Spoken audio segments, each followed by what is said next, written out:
Join me as I dive into the fascinating history of astonishing regions that changed hands over time, and see if I can name them all before the clock runs out. Territories and regions have been a fundamental part of human history, shaping the course of nations, empires, and civilizations.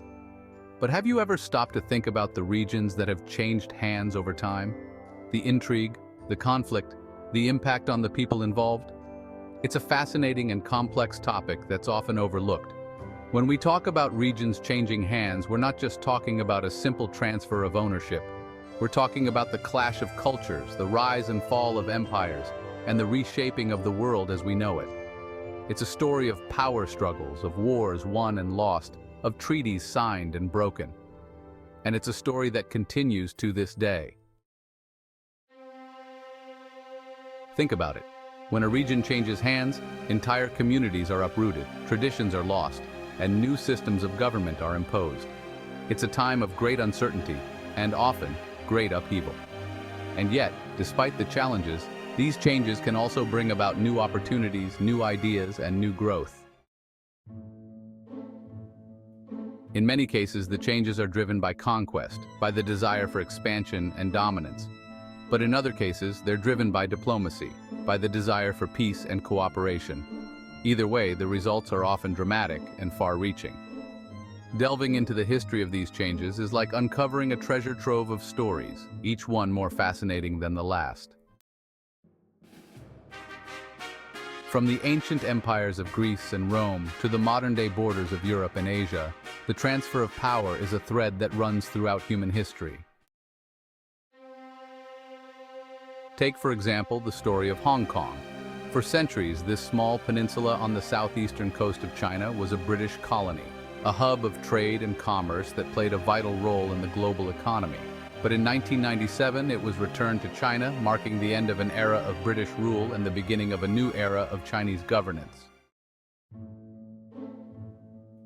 Or consider the story of Alsace-Lorraine, a region in northeastern France that's been disputed by France and Germany for centuries. From the Franco-Prussian War to the Treaty of Versailles, this region has been a pawn in the game of European politics, its people caught in the crossfire of rival nationalisms. In each of these cases, the transfer of power has had far-reaching consequences, shaping the course of history in ways both subtle and profound.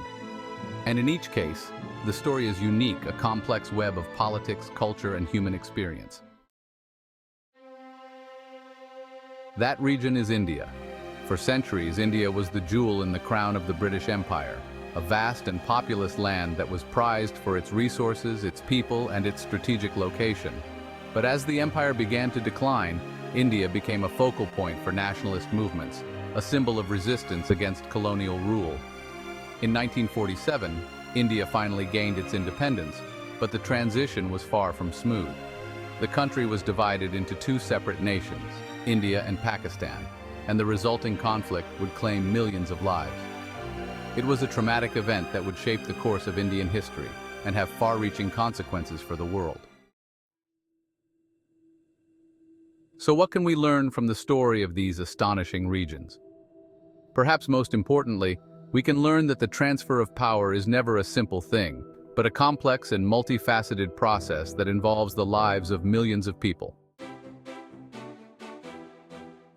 Join me next time as I explore another fascinating topic in the world of history and transformation. Thanks for watching, and don't forget to share your thoughts on the regions we discussed today in the comments below.